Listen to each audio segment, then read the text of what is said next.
ಶ್ರೀಗುರುಭ್ಯೋ ನಮಃ. ಸರ್ವಮಂಗಳಮಾಂಗಲ್ಯೆ ಶಿವೆ ಸರ್ವಾರ್ಥಸಾಧಿಕೆ ಶರಣ್ಯೆ ತ್ರ್ಯಂಬಕೆ ದೇವಿ ನಾರಾಯಣಿ ನಮೋಸ್ತುತೆ. ಎಲ್ಲರಿಗೂ ಒಳ್ಳೆಯದಾಗಲಿ. ಇಂದು ಮಂಗಳವಾರ, ಜೂನ್ 2ನೇ ತಾರೀಕು. ಇಂದು ರಾತ್ರಿ ಬಹುತ್ತರವಾದ ಬದಲಾವಣೆ ಆಗುತ್ತೆ ಈ ಭೂಮಂಡಲಕ್ಕೆ. ಅಂದರೆ ಗುರು ಬದಲಾವಣೆ ಆಗ್ತಾನೆ, ಅಂದರೆ ಕಟಕ ರಾಶಿಗೆ ಪ್ರವೇಶ ಮಾಡ್ತಾ ಇದ್ದಾನೆ. ಗುರು ತನ್ನ ರಾಶಿಯನ್ನು ಅಂದರೆ ಮಿಥುನ ರಾಶಿಯನ್ನು ಬಿಟ್ಟು ಕಟಕ ರಾಶಿಗೆ ಪ್ರವೇಶ ಮಾಡ್ತಾ ಇದ್ದಾನೆ. ಇದರಿಂದ ಆಗು ಹೋಗುಗಳ ಬಗ್ಗೆ ನಾವು ಹೇಳ್ತಾ ಹೋಗ್ತೀವಿ. ಯಾವುದೇ ಒಂದು ಗ್ರಹಗಳಿರಲಿ, ಅವು ತನ್ನ ಸ್ಥಾನ ಪಲ್ಲಟ ಮಾಡಿದಾಗ 30 ಡಿಗ್ರಿ ಅಂದರೆ ಈ ಗುರುಗ್ರಹ 12 ತಿಂಗಳು ತೊಗೊತಾನೆ. ಆಗ ಅಲ್ಲಿ 3 ನಕ್ಷತ್ರಗಳು ಬರ್ತದೆ. ಆ ರಾಶಿಯಲ್ಲಿ ಕಟಕ ರಾಶಿ ಗುರುವಿಗೆ ಉಚ್ಚಸ್ಥಾನ. ಆ ಉಚ್ಚಸ್ಥಾನದಲ್ಲಿ ನಿಂತ್ಕೊಂಡು 5 ಮತ್ತು 9ನೇ ಮನೆಯ ದೃಷ್ಟಿಯಲ್ಲಿ ಇರ್ತಾನೆ. ಅಂದರೆ 150 ಡಿಗ್ರಿ ಮತ್ತು 270 ಡಿಗ್ರಿ ದೃಷ್ಟಿ ಇರುತ್ತೆ. ಮೂಮೆಂಟ್ ಆದಂಗೆ ಅದರ ಫಲವನ್ನು ಕೊಡ್ತಾ ಹೋಗ್ತಾನೆ. ಈ ಮುಂಡೇನ್ ಅಸ್ಟ್ರಾಲಜಿ ಪ್ರಕಾರ ಭೂಗರ್ಭದಲ್ಲಿ ಏನೆಲ್ಲ ಅವಘಡಗಳಾಗುತ್ತೆ, ಏನೆಲ್ಲ ಒಳ್ಳೆ ಫಲಗಳು ಬರುತ್ತೆ, ಏನೆಲ್ಲ ಯಾವ್ಯಾವ ದೇಶಕ್ಕೆ ಒಳ್ಳೆಯದಾಗುತ್ತೆ, ಯಾವ್ಯಾವ ದೇಶಕ್ಕೆ ಕೆಟ್ಟದ್ದಾಗುತ್ತೆ ಅನ್ನೋದನ್ನು ಇಲ್ಲಿ ನಾನು ಸೂಚಿಸ್ತಾ ಹೋಗ್ತೀನಿ. ಮೊದಲನೇದಾಗಿ ಕಟಕ ರಾಶಿ ಬಂದುಬಿಟ್ಟು ಜಲತತ್ವ ರಾಶಿ. ಅದು ಸುಖಸ್ಥಾನ, ಅಂದರೆ ನ್ಯಾಟಲ್ ಚಾರ್ಟ್ ಪ್ರಕಾರ ಸುಖಸ್ಥಾನ 4ನೇ ಮನೆ. ಅಲ್ಲಿ ಚಂದ್ರನ ಮನೆಯಾಗಿರೋದ್ರಿಂದ ಅವತ್ತು ಮೂಲಾ ನಕ್ಷತ್ರ ಅಂದು ರಾತ್ರಿ ಮಧ್ಯರಾತ್ರಿ 1 ಗಂಟೆ 4 ನಿಮಿಷಕ್ಕೆ ಈ ಗುರು ಕಟಕ ರಾಶಿ ಪ್ರವೇಶ ಮಾಡೋದ್ರಿಂದ ಚಂದ್ರನು, ಆ ಸ್ಥಾನದ ಅಧಿಪತಿ ಚಂದ್ರನು ಮೂಲಾ ನಕ್ಷತ್ರ ಧನುಸ್ಸು ರಾಶಿಯಲ್ಲಿರ್ತಾರೆ. 180 ಡಿಗ್ರಿ ನೋಡ್ತಾ ಇರ್ತಾನೆ. ಆದರೆ ಯಾವುದೇ ರೀತಿ ಕೆಟ್ಟ ಫಲಗಳಾಗಲ್ಲ. ಮಳೆ ಹೆಚ್ಚು ಉಲ್ಬಣ ಆಗುತ್ತೆ. ಯಾಕೆ ಅಂತಂದರೆ ಕಾರಣ ಇಷ್ಟೇ, ಗುರು ಉಚ್ಚ ಫಲಗಳನ್ನು ಕೊಡ್ತಾನೆ. ಅವನು ಉಚ್ಚ ಸ್ಥಾನದಲ್ಲಿ ನಿಂತ್ಕೊಂಡು ಉಚ್ಚ ಫಲಗಳನ್ನು ಕೊಡ್ತಾಗ್ತಾನೆ. ಏನಕ್ಕೆ ಅಂತಂದರೆ ಜಲತತ್ವ ರಾಶಿಯಲ್ಲಿ ನಿಂತ್ಕೊಂಡು ವೃಶ್ಚಿಕ ರಾಶಿಯನ್ನು ನೋಡ್ತಾನೆ. ಜಲತತ್ವ ರಾಶಿ ಕಟಕದಿಂದ ಮೀನರಾಶಿಯನ್ನು ನೋಡ್ತಾನೆ, ಅವನು ಸ್ವಂತ ಮನೆ. ಮತ್ತು ವೃಶ್ಚಿಕ ರಾಶಿ ಬಂದ್ಬಿಟ್ಟು ಕುಜನ ಮನೆ. ಹೀಗಿರಬೇಕಾದ್ರೆ ಮನಸ್ಸುಕಾರಕ ಚಂದ್ರನಿಗೆ ವೃಶ್ಚಿಕ ರಾಶಿಯು ನೀಚಸ್ಥಾನವಾಗಿರುವುದರಿಂದ ಅಲ್ಲಿ ಗುರುವಿನ ಒಂದು ಪಾಗ ಇರ್ತದೆ. ಏಕೆಂದರೆ ಗುರುವಿನ ವಿಶಾಖ ನಕ್ಷತ್ರನೂ ಇರ್ತದೆ. ಆದ್ದರಿಂದ ಒಳ್ಳೆ ಫಲನೇ ಕೊಡ್ತಾನೆ. ಯಾಕೆಂದರೆ ಗುರು ಮತ್ತು ಕುಜ ಇವರಿಬ್ಬರ ಮಿತ್ರರು. ಈಗ ನಾವು ಲಾಸ್ಟ್ ಇಯರ್ ಅಂದರೆ 2025 ಮಾರ್ಚಲ್ಲಿ ಯುಗಾದಿ ಟೈಮಲ್ಲಿ ಒಂದು ಪಂಚಾಂಗ ಹೇಳಿದ್ವಿ. ಏನಂತ? ಸಮುದ್ರ ಮಾರ್ಗದಲ್ಲಿ ಯುದ್ಧಗಳು ನಡೀತದೆ, ದೇಶಗಳ ನಡುವೆ ಯುದ್ಧಗಳಾಗ್ತದೆ ಅಂತ ಹೇಳಿದ್ವಿ. ಅದು ನಡೀತು.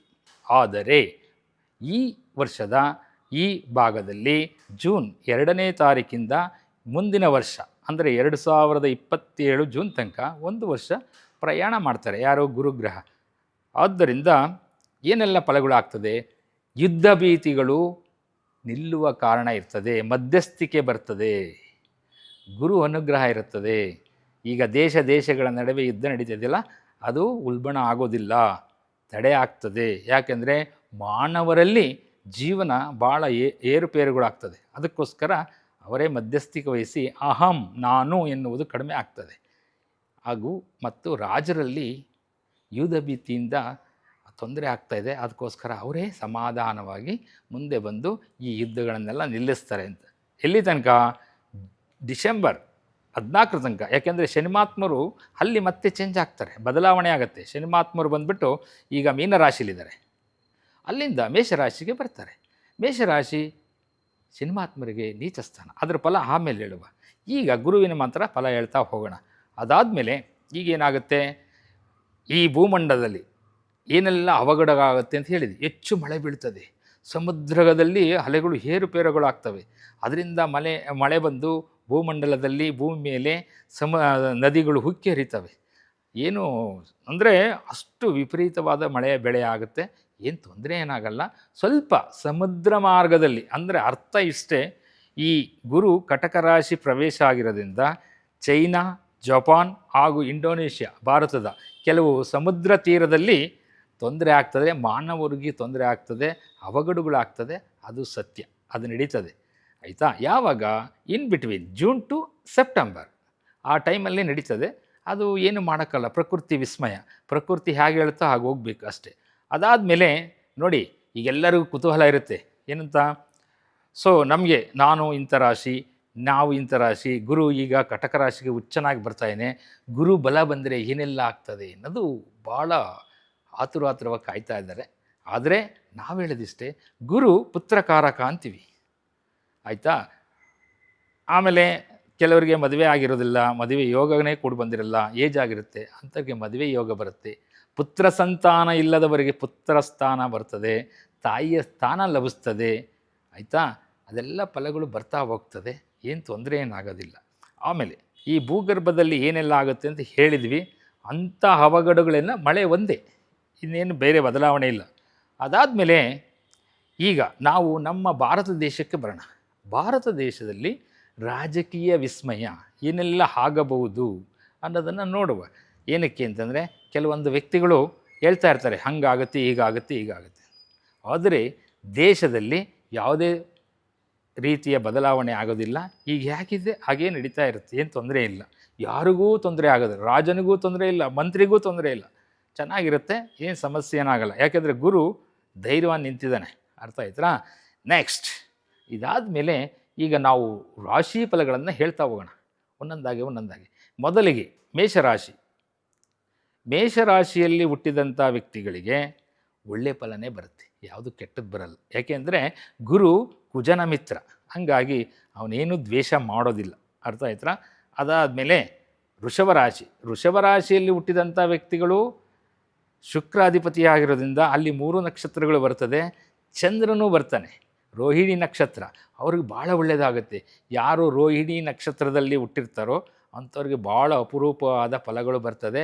ಒಂದು ಹೇಳ್ತೀನಿ, ನಿಮ್ಮ ದಶಾಭಕ್ತಿಗಳನ್ನು ಚೆಕ್ ಮಾಡಿಕೊಡಿ, ನಿಮ್ಮ ದಶಾ ಅಂತರ್ದಶ. ಏನಪ್ಪ ಅಂದರೆ, ಯಾರ ಜಾತಕದಲ್ಲಿ ಈಗ ಏನು ಏಜ್ ಇರುತ್ತೋ ಆ ಏಜ್ ಪ್ರಕಾರ ಯಾವ ದಶಾ ನಡೀತೈತೋ ಆ ದಶಾ ನೋಡ್ಕೋಬೇಕು, ಅಂತರ್ದಶಾ ನೋಡ್ಕೋಬೇಕು. ಆ ದಶಾಧಿಪತಿಗಳಿಗೆ ಮಿತ್ರತ್ವ, ಲಗ್ನಕ್ಕೆ ಯಾರು ಮಿತ್ರನಿದ್ದಾನೆ, ರಾಶಿಯಾಧಿಪತಿಗೆ ಯಾರು ಮಿತ್ರನಿದ್ದಾನೆ, ಯೋಗಕಾರಕನಿಗೆ ಯಾರು ಮಿತ್ರನಿದ್ದಾನೆ, ಅದನ್ನು ನೋಡಿಕೊಂಡು ಫಲವನ್ನು ನಿರ್ಣಯ ಮಾಡಬೇಕು. ನಾವು ಸುಮ್ಕೆ ಫಲವನ್ನು ನಿರ್ಣಯ ಮಾಡಬಾರದು. ಏನು ಹೇಳ್ತಾರೆ, ನಾವು ಇಷ್ಟೆಲ್ಲ ಕಷ್ಟಪಟ್ಟು ಓದ್ತಾ ಇದ್ದೀವಿ, ಆಮೇಲೆ ಕಾಂಪಿಟೇಟಿವ್ ಎಕ್ಸಾಮ್ಗೆ ಹೋಗ್ತೀವಿ, ಯಾವುದು ಸಕ್ಸಸ್ ಆಗಿಲ್ಲ ಅಂದಾಗ ಅದಕ್ಕೆ ಬೇರೆ ಬೇರೆ ಕಾರಣಗಳಿರ್ತದೆ. ಅದನ್ನು ನಾವು ಚೆಕ್ ಮಾಡಿ ಹೇಳ್ತೀವಿ. ಆಗಂಗಿದ್ರೆ ಫಲ ಕೊಡುತ್ತೆ ಅಂತೀವಿ, ಆಗಂಗಿಲ್ಲ ಅಂತಂದರೆ ಇದು ಅಷ್ಟೇ ಅಂತ ಹೇಳ್ತೀವಿ. ಆಸೆ ಬೇರೆ, ವಾಸ್ತವ ಬೇರೆ. ನಿಮ್ಮ ಜಾತಕದಲ್ಲಿ ಏನು ಫಲ ಇದೆ ಅಷ್ಟೇ ಲಭಿಸೋದು. ಕೆಲವೊಂದು ಸರಿ ಏನಾಗುತ್ತೆ ಅಂದರೆ, ಈ ಫಲಗಳು ಬರ್ತಾ ಇರ್ತದೆ, ಕೆಲವೊಂದು ಸರಿ ತಪ್ಪು ಹೋಗ್ತದೆ, ಅದಕ್ಕೆ ಕಾರಣ ಇರ್ತದೆ. ಅದಕ್ಕೆ ಪರಿಹಾರ ಮಾಡಿಕೊಂಡಾಗ ಸಮ್ ಟೈಮ್ ಆ ಫಲ ಅಚೀವ್ ಆಗುತ್ತೆ, ಆವಾಗ ಭಾಳ ಖುಷಿಯಾಗುತ್ತೆ. ಆದ್ದರಿಂದ ಏನು ತೊಂದರೆ ಇಲ್ಲ. ಅದಾದ ಮೇಲೆ ಈಗ ಮಿಥುನ ರಾಶಿ ಬರೋಣ. ಮಿಥುನ ರಾಶಾಧಿಪತಿ ಬುಧನು ಗುರುವಿಗೆ ಶತ್ರು, ಅರ್ಥ ಆಯ್ತಾ. ಶುಕ್ರನೂ ಶತ್ರು, ಬುಧನೂ ಶತ್ರು, ಇವರಿಬ್ಬರು ಶತ್ರು ಆಗಿರೋದ್ರಿಂದ ಸೊ ಏನಾಗುತ್ತೆ ಅಂದರೆ ಅಷ್ಟು ಒಳ್ಳೆ ಫಲಗಳು ಲಭಿಸಲ್ಲ. ಕಾರಣ ಇಷ್ಟೇ, ಉಪಚಯ ಸ್ಥಾನ ಮಿಥುನ ರಾಶಿ ಅಂಥ ಪವರ್ಫುಲ್ ಪ್ಲೇಸ್ ಅಲ್ಲ. ಬುಧನೂ ಅಷ್ಟೇ ಅಂಥ ಪವರ್ಫುಲ್ ಇಲ್ಲ ಇಲ್ಲಿ. ಅವನು ಒಳ್ಳೆ ಪ್ಲೇಸಲ್ಲಿರಬೇಕು. ಅವನೇನು ಕೆಟ್ಟದ್ದು ಮಾಡಲ್ಲ, ಒಳ್ಳೆಯದು ಮಾಡಲ್ಲ, ಯಾರೋ ಗುರು. ಅದಾದಮೇಲೆ ಕಟಕ ರಾಶಿ. ರಾಶಾಧಿಪತಿ ಚಂದ್ರನು ಮೂಲಾ ನಕ್ಷತ್ರದಲ್ಲಿರುವಾಗ ಬಂದಿರೋದ್ರಿಂದ, ಮೂಲಾ ನಕ್ಷತ್ರದ ಅಧಿಪತಿ ಕೇತು ಈಗ ಪ್ರೆಸೆಂಟ್ ಕಟಕ ರಾಶಿಗೆ 2ನೇ ಮನೆಯಲ್ಲಿದ್ದಾನೆ. ಅದು ಸ್ಟೇಟ್ ಗೌರ್ನಮೆಂಟ್ ಆಗುತ್ತೆ, ಆಮೇಲೆ ಹೇಳ್ತೀನಿ ಗೌರ್ನಮೆಂಟ್ ಬಗ್ಗೆ. ಸೊ ಈಗ ರಾಶಿ ಬಗ್ಗೆ ಫಲಗಳಿಗೆ, ಮಾನವರಿಗೆ ಏನೆಲ್ಲ ಫಲಗಳು ಸಿಗುತ್ತೆ ಅದನ್ನು ಮಾತ್ರ ಹೇಳ್ತೀನಿ. ಕಟಕ ರಾಶಿಯಿಂದ 2ನೇ ಮನೆ ಸಿಂಹರಾಶಿ ಆಗಿರುವುದರಿಂದ, ಆ ರಾಶಾಧಿಪತಿಯು ರವಿಯು ವೃಷಭದಲ್ಲಿರುವುದರಿಂದ ಏನೆಲ್ಲ 180 ಡಿಗ್ರಿ ನೋಡ್ತಾನೆ ವೃಶ್ಚಿಕವನ್ನು. ಸೊ ಈ ಭೂಮಂಡಲದಲ್ಲಿ ರಾತ್ರಿ ನೋಡಿ, ನೀವು ಪರೀಕ್ಷೆ ಮಾಡಿ, ಸಂಜೆ ಮತ್ತು ರಾತ್ರಿ ಮಧ್ಯರಾತ್ರಿ 12 ಗಂಟೆ 6 ಗಂಟೆ 12 ಗಂಟೆ ತನಕ ಮಳೆ ಬರುತ್ತೆ, ಆದರೆ ಮಾರ್ನಿಂಗ್ ಬರೋಲ್ಲ. ಈಗ ಅರ್ಥ ಆಯ್ತಾ, ಮಳೆಗಳು ಅದೇ ಥರ ಫಲ ಬರುತ್ತೆ.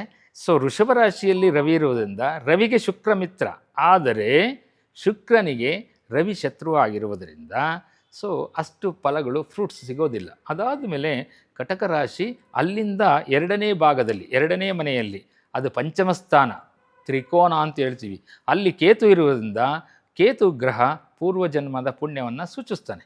ಸೊ ಆ ಕೇತು ನಿಮ್ಮ ಜಾತಕದಲ್ಲಿ ಎಲ್ಲಿದ್ದಾನೆ ನೋಡ್ಕೊಳ್ಳಿ, ಆ ಆಧಾರದ ಮೇಲೆ ಫಲ ನಿರ್ಣಯ ಆಗುತ್ತೆ, ಏನು ತೊಂದರೆ ಏನಾಗಲ್ಲ, ಆಯಿತಾ. ಅದಾದ ಮೇಲೆ ಕನ್ಯಾರಾಶಿಯ ಅಧಿಪತಿ ಬುಧ. ಈಗ ಪ್ರೆಸೆಂಟ್ ಬುಧನು ಶುಕ್ರ ಒಟ್ಟಿಗೆ ಇರೋದ್ರಿಂದ ಹಂಸಯೋಗ ಅಂತ ಹೇಳ್ತೀವಿ. ಅಂದರೆ 12ನೇ ಮನೆ, ಗುರುವಿಗೆ 12ನೇ ಮನೆಯಲ್ಲಿದ್ದಾರೆ, ಏನೂ ಸಮಸ್ಯೆ ಆಗಲ್ಲ. 180 ಡಿಗ್ರಿ ನೋಡ್ತಾರೆ ಚಂದ್ರನ, ಮನಸ್ಸಿಗೆ ಏನೇ ಕಷ್ಟಗಳು ಬಂದರೂ ಸಹ ಸುಧಾರಿಸ್ಕೊಂಡು ಆಮೇಲೆ ದೇವರ ಮೊರೆ ಹೋಗ್ತಾರೆ. ಅದಾದಮೇಲೆ ಸರಿ ಹೋಗುತ್ತೆ, ಏನು ತೊಂದರೆ ಇಲ್ಲ.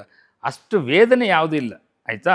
ಅದಾದಮೇಲೆ ತುಲಾರಾಶಿ, ರಾಶಾಧಿಪತಿ ಶುಕ್ರ ನಾನು ಹೇಳಿದೆ ಈಗ ಗುರುವಿಗೆ 12ನೇ ಮನೆಯಲ್ಲಿ ನಿಂತಿದ್ದಾನೆ. ಶುಕ್ರ ಅಂಡ್ ಬುಧ ನಿಂತಿರೋದ್ರಿಂದ ಹಂಸಯೋಗ, ಏನು ತೊಂದರೆ ಇಲ್ಲ. ಲಗ್ನಕ್ಕೆ 4th ಹೌಸ್, 4ನೇ ಮನೆ, ಸುಖ ಕೊಡ್ತಾನೆ, ನೆಮ್ಮದಿ ಕೊಡ್ತಾನೆ, ಒಳ್ಳೆ ಮಾತುಗಳನ್ನು ಆಡ್ತೀರಾ, ಒಳ್ಳೆ ಇದಿರುತ್ತೆ, ಯಾವುದೂ ತೊಂದರೆ ಆಗಿಲ್ಲ. ನಿಮ್ಮ ದಶಾಭಕ್ತಿಗಳನ್ನು ನೋಡ್ಕೋಬೇಕು.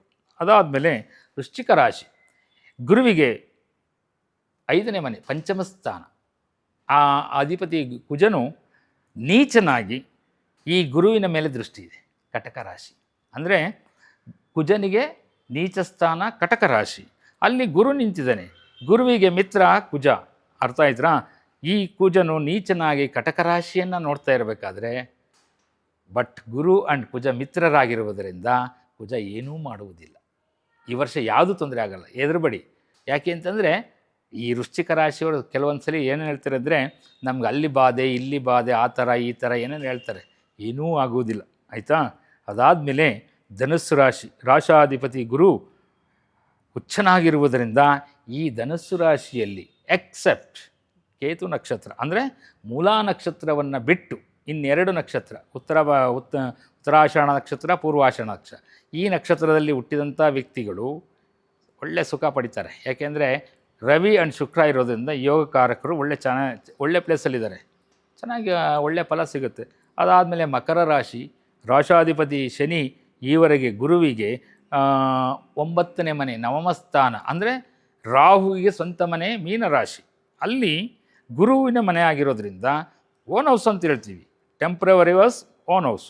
ಗುರುವಿನ ಮನೆಯಾಗಿರೋದ್ರಿಂದ ಶನಿಯು ಸ್ಥಿತಕಾರಕನಾಗಿರುವುದರಿಂದ ಏನೂ ಸಮಸ್ಯೆ ಆಗುವುದಿಲ್ಲ. ನೆಕ್ಸ್ಟ್ ಇಯರ್ ಅಂದರೆ 2027 ಜನವರಿ 14 ಮೇಲೆ ಮಕರ ಸಂಕ್ರಮಣ ಆದಮೇಲೆ ಸಮಸ್ಯೆ ಸ್ಟಾರ್ಟ್ ಆಗುತ್ತೆ. ಯಾರ್ಯಾರಿಗೆ? ಮೇಷರಾಶಿಯವರಿಗೆ, ಮಿಥುನ ರಾಶಿಯವರಿಗೆ, ಅಲ್ಲಿಂದ ತುಲಾರಾಶಿಯವರಿಗೆ ಆ್ಯಂಡ್ ಧನುಸ್ಸು ರಾಶಿಯವರು, ಇವರಿಗೆ ಸಮಸ್ಯೆ ಬರ್ತದೆ. ಒಬ್ಬೊಬ್ಬರಿಗೂ ಒಂದೊಂಥರ ಫಲ ಇರ್ತದೆ, ಏನು ತೊಂದರೆ ಇಲ್ಲ. ಯಾಕೆಂದರೆ ಶನಿಮಾತ್ಮನು ಡಿಸೆಂಬರ್ ಆದಮೇಲೆ ಮೇಷರಾಶಿ ಬರ್ತಾರೆ, ಆಯಿತಾ. ಅದಾದಮೇಲೆ ಕುಂಭರಾಶಿ ಇಸ್ ನಾಟ್ ಸೋ ಗುಡ್ ನನ್ನ ಪ್ರಕಾರ, ನಮ್ಮ ಜ್ಯೋತಿಷ್ಯ ಪ್ರಕಾರ. ಕುಂಭರಾಶಿಯಲ್ಲಿ ಹುಟ್ಟಿದವರು ಅಷ್ಟು ಫಲಗಳನ್ನು ತಗೊಳಕ್ಕಾಗಲ್ಲ. ಅಲ್ಲಿರ್ತಕ್ಕಂಥ ನಕ್ಷತ್ರ ಇದೆಲ್ಲ ನೋಡಿದರೆ ಅಷ್ಟು ಒಳ್ಳೆಯ ಫಲ ಸಿಕ್ಕಿಲ್ಲ. ಕುಂಭಲಗ್ನ ಕುಂಭರಾಶಿಯಲ್ಲಿ ಹುಟ್ಟಿದರೂ ಭಾಳ ಕಷ್ಟಪಟ್ಟು ಹೋಗಬೇಕು, ಎಲ್ಲ ರೀತಿ ಕಷ್ಟಪಡಬೇಕು, ಯಾವುದು ಫ್ರೀಯಾಗಿ ಬರೋದಿಲ್ಲ. ಸುಮಾರು ಜನ ನಾನು ನೋಡಿದ್ದೀನಿ, ಸುಮಾರು ಹಾರೋಸ್ಕೋಪ್ ನೋಡಿದ್ದೀನಿ. ಹಾಗಾಗಿ ಕುಂಭರಾಶಿಗೇನು ಹೇಳೋಕ್ಕಾಗಲ್ಲ. ಅದಾದಮೇಲೆ ಮೀನರಾಶಿ, ರಾಶಾಧಿಪತಿ ಗುರು ಆಗಿರುವುದರಿಂದ ಯಾರ್ಯಾರಿಗೆ ಮದುವೆ ಆಗಿಲ್ಲ ಅಂಥವರಿಗೆ ಮದುವೆ ಯೋಗ ಬರುತ್ತೆ. ಯಾವ ಹೆಣ್ಣು ಮಕ್ಕಳಿಗೆ ಮಕ್ಕಳಾಗಿಲ್ಲ, ತಾಯಿಯ ಸ್ಥಾನ ಸಿಕ್ಕಿಲ್ಲೋ ಅಂಥವರಿಗೆ ಮಕ್ಕಳು ಸಿಗ್ತದೆ, ಅಂದರೆ ಮಕ್ಕಳ ಫಲ ಸಿಗುತ್ತೆ, ತಾಯಿಯ ಸ್ಥಾನ ಸಿಗುತ್ತೆ, ಆಯಿತಾ. ಇದು ಒಳ್ಳೆಯ ಫಲಗಳು ಅಷ್ಟೇ. ಇದು ರಾಶಿಗೆ ಬರ್ತಕ್ಕಂಥ ಫಲಗಳಾಗಿರುತ್ತೆ. ಇದನ್ನು ಅವರವರ ದಶಾಭಕ್ತಿಗಳ ಮೇಲೆ ನೀವು ತಿಳ್ಕೊಂಡು ಮುಂದುವರಿಬೇಕು. ಆಮೇಲೆ ಏನಾದರೂ ಪರಿಹಾರ ಇದ್ದರೆ ಮಾಡ್ಕೋಬೇಕು, ಒಳ್ಳೆಯದಾಗುತ್ತೆ, ಏನು ತೊಂದರೆ ಇಲ್ಲ. ಮಕ್ಕಳಿದ್ದರೆ, ಓದುವ ಮಕ್ಕಳಿದ್ದರೆ ವೃಶ್ಚಿಕ ರಾಶಿ ಆ್ಯಂಡ್ ಮೀನರಾಶಿ, ಇಲ್ಲಿ ಮಕ್ಕಳು ಯಾವ್ದಾರು, ಈಗ ಉದಾಹರಣೆ ಪೂರ್ವಭಾದ್ರ ನಕ್ಷತ್ರ 4ನೇ ಪಾದ, ಉತ್ತರ ಭಾದ್ರ ನಕ್ಷತ್ರ, ರೇವತಿ ನಕ್ಷತ್ರ, ಈ ನಕ್ಷತ್ರದಲ್ಲಿ ಹುಟ್ಟಿ ಅಲ್ಲೇ ಲಗ್ನಕಾರಕ ಗುರು ಅಲ್ಲಿದ್ದೇ ಅವ್ರ ಜಾತಕದಲ್ಲಿದ್ದರೆ ಅಂಥ ಮಕ್ಕಳೇನಾದ್ರು ಓದ್ತಾ ಇದ್ದರೆ, ಉದಾಹರಣೆಗೆ 14 ವರ್ಷ ವಯಸ್ಸಾಗಿದ್ದರೆ ಅಂಥ ಮಕ್ಕಳು SLC PUC ಈ ಥರ ಓದ್ತಾ ಇರೋ ಮಕ್ಕಳು, ನೀವು ನಿಮ್ಮ ಜಾತಕವನ್ನು ನೋಡಿಸಿ ತಿಳ್ಕೊಂಡು ಮುಂದೆ ಹೋಗಿ ಒಳ್ಳೆಯದಾಗುತ್ತೆ. ಕೇತು ಸ್ಥಿತಿಕಾರಕನಾಗಿ ಈಗ ನಾವು ಜಾತಕದಲ್ಲಿ ನಿಮ್ಮ ಒಂದೊಂದು ಸಮಸ್ಯೆಗೆ ಏನೆಲ್ಲ ದೇಹದಲ್ಲಿ ಏನೆಲ್ಲ ಆಗ್ತದೆ ಬದಲಾವಣೆಗಳು ಅನ್ನೋದನ್ನು ಹೇಳ್ತಾ ಹೋಗ್ತೀವಿ. ಉದಾಹರಣೆಗೆ ಕೇತು ಸಿಂಹರಾಶಿ ಈ ಭಾಗದಲ್ಲಿ ಇರುವುದರಿಂದ, ಗುರು ಕಟಕ ರಾಶಿಯಲ್ಲಿ ಹೃದಯ ಭಾಗದಲ್ಲಿ ಇರುವುದರಿಂದ ಸಮಸ್ಯೆ ಏನೂ ಆಗೋದಿಲ್ಲ. ಆದರೆ ಇನ್ನು 6 ತಿಂಗಳಾದಮೇಲೆ ಗುರು ಮುಂದೆ ಬರ್ತಾನೆ, ಕೇತು ಹಿಂದೆ ಹೋಗ್ತಾನೆ. ಇವರಿಬ್ಬಳು ಕಂಬಸ್ಟ್ ಆದಾಗ ಕೆಲವರಿಗೆ ಶಸ್ತ್ರಚಿಕಿತ್ಸೆ ಆಗುವಂಥ ಸಮಸ್ಯೆ ಇರುತ್ತೆ. ಅಂದರೆ ಹಾರ್ಟಲ್ಲಿ ಹೃದಯದ ಭಾಗದಲ್ಲಿ ಆಪ್ರೇಷನ್ ಆಗುವ ಸಾಧ್ಯತೆ, ಇನ್ಫೆಕ್ಷನ್ ತೋರಿಸ್ತಾನೆ ಅವನು. ಯಾಕೆಂದರೆ ಗುರು ಶ್ವಾಸಕೋಶವನ್ನು ರೆಪ್ರೆಸೆಂಟ್ ಮಾಡ್ತಾನೆ, ಹೃದಯವನ್ನು ರೆಪ್ರೆಸೆಂಟ್ ಮಾಡ್ತಾನೆ, ಮತ್ತು ಬ್ಯಾಕ್ ಬೋನ್ ಅಂದರೆ ಈ ಮೂಳೆಯನ್ನು ರೆಪ್ರೆಸೆಂಟ್ ಮಾಡ್ತಾನೆ. ಇದರಲ್ಲಿ ಏನಾದರೂ ಸಮಸ್ಯೆಗಳು ಬಂದಾಗ ಬರ್ತವೆ, ಕೆಲವು ವ್ಯಕ್ತಿಗಳು ಬರ್ತದೆ. ಅವರವರ ಜಾತಕ, ಲಗ್ನ ಈಸ್ ಮೋಸ್ಟ್ ಇಂಪಾರ್ಟೆಂಟ್. ನೋಡಿ, ನಾನು ಹೇಳ್ತೀನಿ ಎಲ್ಲರಿಗೂ ಅಷ್ಟೇ, ನಿಮ್ಮ ಜಾತಕದಲ್ಲಿ ಕೇಂದ್ರ ಅಥವಾ ತ್ರಿಕೋನ ಅಂದರೆ ಕೇಂದ್ರ ಅಂದರೆ 1 4 7 10 1 4 7 ಒಂದು ಮೇಷರಾಶಿ ಆಯಿತಾ. 4 ಬಂದುಬಿಟ್ಟು ಕಟಕ ರಾಶಿ, 7 ತುಲಾ ರಾಶಿ ಆಯಿತಾ, 10 ಬಂದ್ಬಿಟ್ಟು ಮಕರ ರಾಶಿ. ಈ 4 ಭಾಗದಲ್ಲಿ ಲಗ್ನ ರಾಶಿ ಕ್ರಿಯೇಟ್ ಆಗಿದ್ದರೆ ಲಗ್ನ ಲಾರ್ಡು, ಉದಾಹರಣೆಗೆ ಎಕ್ಸಾಂಪಲ್ ಹೇಳ್ತೀನಿ, ಈಗ ಮಕರ ಲಗ್ನದಲ್ಲಿ ಶನಿಮಾತ್ಮರಿದ್ದಾರೆ ಆಯಿತಾ, ಅಲ್ಲಿ ಇದ್ದರೆ ಅವರು ಪವರ್ಫುಲ್ ಆಗಿರ್ತಾರೆ, ಭಾಳ ಪವರ್ಫುಲ್. ಅದು ಒಂದು ಉದಾಹರಣೆ. ಜೊತೆಯಲ್ಲಿ ಶನಿ ಜೊತೆ ಕುಜ ಇದ್ದಾರ ಅಂದರೆ ಅವನು ಶ್ರೀಮಂತನಾಗ್ತಾನೆ, ರಾಜಕೀಯದಲ್ಲಿ ಬೆಳೀತಾನೆ, ಈ ಥರ ಎಲ್ಲ ಇರ್ತದೆ. ಅದನ್ನು ನೋಡ್ಕೋಬೇಕು. ಸುಮ್ಮನೆ ನಾನು MBBS ಮಾಡ್ತೀನಿ ಅಂತಾರೆ, ಅಲ್ಲಿ ಆ ಯೋಗನೇ ಇರಲ್ಲ. ಸುಮ್ಮನೆ ಡೈವರ್ಷನ್ ಮಾಡಿ ಎಜುಕೇಷನ್ನ ಬೇರೆ ರೂಟಲ್ಲಿ ಹೋಗ್ತಾರೆ. ಸುಮಾರು ಜಾತಕಗಳನ್ನ ನೋಡಿದ್ದೀನಿ, ನೋಡ್ತಿದ್ದಂಗೆ ಹೇಳ್ತೀನಿ, ಎಜುಕೇಷನ್ ಡೈವರ್ಷನ್ ಆಗಿದೆ ಅಂದರೆ ಸೈನ್ಸ್ ತಗೊಂಡು ನೀವು ಕಾಮರ್ಸ್ಗೆ ಹೋಗಿದ್ದೀರಾ, ಈ ಥರ ಹೋಗಿದ್ದೀರಾ, ಅದಕ್ಕೆ ಅವ್ರು ಒಪ್ಕೊತಾರೆ. ಸಮಸ್ಯೆ ಬೇರೆ ಇರುತ್ತೆ, ಅದನ್ನು ನೀವು ತಿಳ್ಕೋಬೇಕಷ್ಟೇ. ನಿಮ್ಮ ಜಾತಕದಲ್ಲಿ ಏನು ದಶಾಭಕ್ತಿಗಳು ನಡೆದು ಹೇಳ್ತಾರೆ, ಸ್ವಾಮಿ ನನಗೆ ಈ ಥರ ಸಮಸ್ಯೆ ಆಗಿದೆ, ಕೈಯಲ್ಲೇ ದುಡ್ಡು ನಿಲ್ಲಲ್ಲ, ಹಣ ಎಲ್ಲ ಹೊರಟೋಗ್ತದೆ, ಎಷ್ಟೇ ಸಂಪಾದನೆ ಮಾಡಿ, ಅದಕ್ಕೆ ಬೇರೆ ಇರ್ತದೆ. ಅದನ್ನು ನಾವು ಹೇಳ್ಕೊಡ್ತೀವಿ, ಈ ಥರ ಮಾಡಿ ಅಂತ, ಅವಾಗ ಸರಿ ಹೋಗುತ್ತೆ. ಇನ್ನೊಂದೇನಪ್ಪ ಅಂತಂದರೆ, ಮದುವೆ ಆದಮೇಲೆ ಮಕ್ಕಳು ಬರ್ತದೆ, ಮಕ್ಕಳಾದ ಮೇಲೆ ಆ ಮಕ್ಕಳು ಜಾತಕ ತಾಯಿ ತಂದೆಯನ್ನು ನೋಡ್ತದೆ, ಕುಟುಂಬವನ್ನು ನೋಡ್ತದೆ, ಅದರಿಂದಲೂ ಇಂಪ್ಲಿಮೆಂಟ್ ಆಗ್ತದೆ ಸಮಸ್ಯೆಗಳು. ಏನಕ್ಕೆ ಅಂದರೆ ಅದಕ್ಕೆ ಜ್ಯೋತಿಷ್ಯದಲ್ಲಿ ಇದೆ, ಅದೆಲ್ಲ ಇದೆ. ಸ್ನೇಹಿತರೆ, ಎಲ್ಲ ಹೇಳಿದ್ವಿ, ಗುರು ಬದಲಾವಣೆ ಆಗ್ತಾನೆ, ಇಂತಿಂಥ ರಾಶಿ ನೋಡ್ತಾನೆ ಅಂತ ನಿಮ್ಗೆ ಹೇಳಿದೆ. ಕಟಕ ರಾಶಿ, ವೃಶ್ಚಿಕ ರಾಶಿ, ಆಮೇಲೆ ಮೀನ ರಾಶಿಯನ್ನು ನೋಡ್ತಾನೆ. ಇಲ್ಲಿ 3 ನಕ್ಷತ್ರಗಳು ಬರ್ತದೆ. ಆದರೆ ಟೋಟಲಾಗಿ ನಾನು ಕಟಕ ರಾಶಿಯವರು ಯಾವ ನಕ್ಷತ್ರದಾಗೆ ಹುಟ್ಟಿರಲಿ ಏನು ತೊಂದರೆ ಇಲ್ಲ, ಈ ಮಂತ್ರವನ್ನು ಪಠನೆ ಮಾಡಿದರೆ ನಿಮಗೆ ಒಳ್ಳೆಯ ಫಲ ಸಿಗುತ್ತೆ ಅಂತ ನಾನು ಹೇಳ್ತೀನಿ. ಈ ಮಂತ್ರವನ್ನು ಬೇಕಾದರೆ ನೀವು ಬರ್ಕೋಬೋದು, ನಮ್ಮ ವಿಡಿಯೋದಲ್ಲಿ ಹೇಳಿರ್ತೀನಿ, ಅದನ್ನು ಹಾಕ್ತೀವಿ. ಓಂ ಬೃಹಸ್ಪತಿಯೇ ಅತಿ ಓಂ ಅಂತ ಬರ್ಕೋಬೇಕು. ಓಂ ಬೃಹಸ್ಪತಿಯೇ ಓಂ ಅಂತ ಬರೀಬೇಕು. ಇದನ್ನು ಅಟ್ಲೀಸ್ಟ್ 9 ಸಾರಿ, ಬೃಹಸ್ಪತಿ ಅಂದರೆ ಗುರು, ಅದನ್ನು ಮಂತ್ರವನ್ನು ಪಠನೆ ಮಾಡಿದರೆ ಮನಸ್ಸು ಶುದ್ಧ ಆಗುತ್ತೆ. ಆವಾಗ ನಿಮ್ಮ ಮಾಡ್ತಕ್ಕಂಥ ಕೆಲಸ ಕಾರ್ಯಗಳಲ್ಲಿ ಸಂತೋಷ ಲಭಿಸುತ್ತೆ ಅಂತ ಹೇಳ್ತೀವಿ. ಅರ್ಥ ಆಯ್ತಾ? ಅದಾದಮೇಲೆ ನೆಕ್ಸ್ಟ್, ಯಾರು ತುಲಾರಾಶಿಯಲ್ಲಿ ಸ್ವಾತಿ ನಕ್ಷತ್ರದಲ್ಲಿ ಹುಟ್ಟಿರ್ತಾರೋ, ನಕ್ಷತ್ರಾಧಿಪತಿ ರಾಹು, ಈ ಗುರುವಿಗೆ ಶತ್ರು. ಅರ್ಥ ಆಯ್ತಾ? 4th ಹೌಸ್, 4ನೇ ಮನೆ, ಅಂದರೆ 4ನೇ ಮನೆ ದೃಷ್ಟಿ ಇರೋದ್ರಿಂದ ಏನಾಗುತ್ತೆ ಅಂತಂದರೆ, ರಾಹುಗೂ ಗುರುಗೂ ಶತ್ರುತ್ವ ಇರೋದ್ರಿಂದ ಸ್ವಲ್ಪ ಟ್ರಬಲ್ ಕೊಡ್ತಾನೆ. ಆದ್ದರಿಂದ ನೀವೇನು ಮಾಡಬೇಕು, ಈ ಗುರುವಿಗೆ ಸಂಬಂಧಪಟ್ಟಂಥ, ಅಂದರೆ ತುಲಾರಾಶಿಯವರು ಈ ಒಂದು ಸಂಕಟ ಹರಣ ಅಂತ ಮಂತ್ರ ಬರ್ತದೆ, ಅದು ಬೀಜಾಕ್ಷರ ಮಂತ್ರ. ಇದನ್ನು ಪಠನೆ ಮಾಡಿ, ಓಂ ನಂ ನಂ ವಾಯು ನಂ ನಂ ಅಂತ ಹೇಳಬೇಕು. ಓಂ ನಂ ನಂ ವಾಯು ನಂ ನಂ ಅಂತ ಹೇಳಿದರೆ 9 ಸರಿ ಆ ಒಂದು ಗುರುವಿನ ಪ್ರಭಾವ ಕಡಿಮೆ ಆಗುತ್ತೆ. ರಾಹು ಪ್ರಭಾವ ಹಾಗೆ ಇರುತ್ತೆ. ಇಲ್ಲ ಅಂತಂದರೆ ಈ ದೃಷ್ಟಿ ರಾಹು ಅಂದರೆ ಸ್ವಾತಿ ನಕ್ಷತ್ರದ ಮೇಲೆ ಬಿದ್ದಾಗ ಸ್ವಲ್ಪ ತೊಂದರೆ ಕೊಡ್ತದೆ. ಸ್ವಲ್ಪ ಹುಷಾರಾಗಿರಿ. ಏನಕ್ಕೆ ಅಂತಂದರೆ, ಯಾರಾದರೂ ಗರ್ಭಧರಿಸಿದರೆ ಅಂಥ ಹೆಣ್ಣು ಮಕ್ಕಳಿಗೆ ಸಮಸ್ಯೆ ಆಗುತ್ತೆ. ಯಾಕೆಂದರೆ ಈ ತುಲಾರಾಶಿ ಬಂದ್ಬಿಟ್ಟು ಈ ಭಾಗ ಬರ್ತದೆ, ಈ ಉಕ್ಕಳದಿಂದ ಇದು ಕೆಳಭಾಗ. ಅಂದರೆ ಗರ್ಭಧಾರಣೆ ಆಗಿ 2 ತಿಂಗಳು 3 ತಿಂಗಳು ಆಗಿರುತ್ತೆ, ತೊಂದರೆ ಆಗುವ ಸಾಧ್ಯತೆಗಳಿರ್ತದೆ ಅಂತ ಹೇಳ್ತಾ ಇದ್ದೀನಿ, ಅಷ್ಟೇ, ಬೇರೆ ಏನಿಲ್ಲ. ಒಳ್ಳೆಯದಾಗಲಿ. ಅದಾದಮೇಲೆ ನೆಕ್ಸ್ಟ್ ಮೀನರಾಶಿ, ರಾಶಾಧಿಪತಿ ಗುರು ಆಗಿರೋದ್ರಿಂದ, ರಾಹುವಿನ ಮನೆ ಆಗಿರೋದ್ರಿಂದ ಅಲ್ಲಿ ಒಂದು ನಕ್ಷತ್ರಕ್ಕೆ ಮಾತ್ರ ಸಮಸ್ಯೆ ಆಗುತ್ತೆ. ಯಾವುದಪ್ಪ ಅಂದರೆ ರೇವತಿ ನಕ್ಷತ್ರಕ್ಕೆ ಸಮಸ್ಯೆ ಆಗುತ್ತೆ. ಒಂದು ಪೂರ್ವಭಾದ್ರ ನಕ್ಷತ್ರಕ್ಕೆ ತೊಂದರೆ ಇಲ್ಲ, ಉತ್ತರಭಾದ್ರ ನಕ್ಷತ್ರಕ್ಕೂ ತೊಂದರೆ ಆಗೋದಿಲ್ಲ. ಆದರೆ ಶನಿಮಾತ್ಮರು ಈಗ ಉತ್ತರಭಾದ್ರ ನಕ್ಷತ್ರ ಅಂದರೆ ಅದರ ಅಧಿಪತಿ ಶನಿಮಾತ್ಮರು ರೇವತಿ ನಕ್ಷತ್ರದಲ್ಲಿ ಸಂಚಾರ ಮಾಡ್ತಾರೆ. ಕೊನೆ 2 ಡಿಗ್ರಿ 2.5 ಡಿಗ್ರಿ ಇದೆ. ಈಗ ಅವರು ಡಿಸೆಂಬರ್ಗೆ ಮೇಷರಾಶಿ ಪ್ರವೇಶ ಮಾಡ್ತಾರೆ. ಆ ರೇವತಿ ನಕ್ಷತ್ರದಲ್ಲಿ ಹುಟ್ಟಿರ್ತಕ್ಕಂಥ ಹೆಣ್ಣು ಮಕ್ಕಳಾಗಲಿ ಗಂಡು ಮಕ್ಕಳಾಗಲಿ ಈ ನಕ್ಷತ್ರದ ಬೀಜಾಕ್ಷರ ಮಂತ್ರಗಳನ್ನು ಪಠನೆ ಮಾಡಿದರೆ ಭಾಳ ಒಳ್ಳೆಯದು ಅಂತ ನಾನು ಹೇಳ್ಕೊಡ್ತೀನಿ. ಹ್ರೀಂ ಹ್ರೀಂ ಹಂ ಸೇಸು ಚಲ್ ಹಿಂ ಹ್ರೀಂ ಅಂತ ಜೋರಾಗಿ ಹೇಳಬೇಕು. ಅಂದರೆ ಹೃದಯ ಭಾಗದಿಂದ ಹೇಳಬೇಕು ಈ ಮಂತ್ರ. ಬೇಕಂದರೆ ನೀವು ಗೊತ್ತಾಗಲಿಲ್ಲ ಅಂದರೆ ನಮಗೆ ಫೋನ್ ಮಾಡಿದರೆ ನಿಮ್ಗೆ ಹೇಳ್ಕೊಡ್ತೀವಿ, ಏನು ತೊಂದರೆ ಇಲ್ಲ. ಬರೆದು ನಿಮಗೆ ವಾಟ್ಸಪ್ಪಲ್ಲೇ ಕಳಿಸ್ಕೊಡ್ತೀವಿ. ಆ ಮಂತ್ರ ಪಠನೆ ಮಾಡಿ ಯಾರಾದರೂ ರೇವತಿ ನಕ್ಷತ್ರದಲ್ಲಿದ್ದು ಅಂಥ ಮಕ್ಕಳು ತಾಯಂದಿರು ಯಾರೇ ಆಗಲಿ ರೋಗ ಉಲ್ಬಣ ಆಗುವ ಸಾಧ್ಯತೆ ಇರುತ್ತೆ. ಭಾಳ ಹುಷಾರಾಗಿರಿ. ಇಷ್ಟು ಮಾತ್ರ ಹೇಳ್ಕೊಡ್ತೀನಿ. ಧನ್ಯವಾದ.